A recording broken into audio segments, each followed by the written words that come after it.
This is another segment of ongoing educational videos produced by www.survivingmold.com.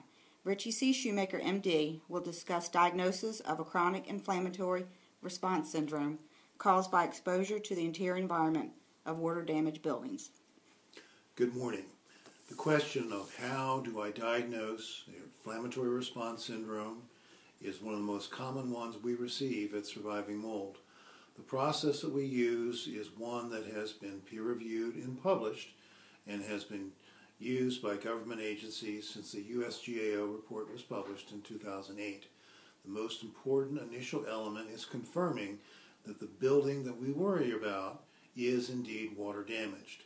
There should be evidence of water intrusion followed by either evidence of musty smells or visual evidence of microbial growth, usually visible mold, or, if the best of all possible worlds, DNA evidence using qPCR, either with ERMI or HERTSMI-2, confirming that the building is not safe.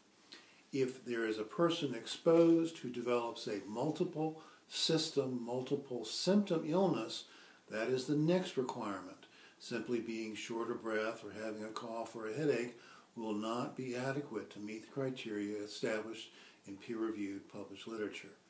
For those with exposure and symptoms, there then needs to be evidence and laboratory testing showing genetic susceptibility, lack of regulation of neuropeptide control of hormones, and inflammation, together with evidence of inflammatory elements from innate immune system activation. Here we see elevated C4A, MMP9, or TGF-beta1, for example. Finally, there needs to be a differential diagnosis process followed. Simply having exposure and symptoms in labs does not mean that nothing else could have caused the illness. Here's where the doctor involved needs to be rigorous in looking at all other possible exposures, all other possible sources of CIRS.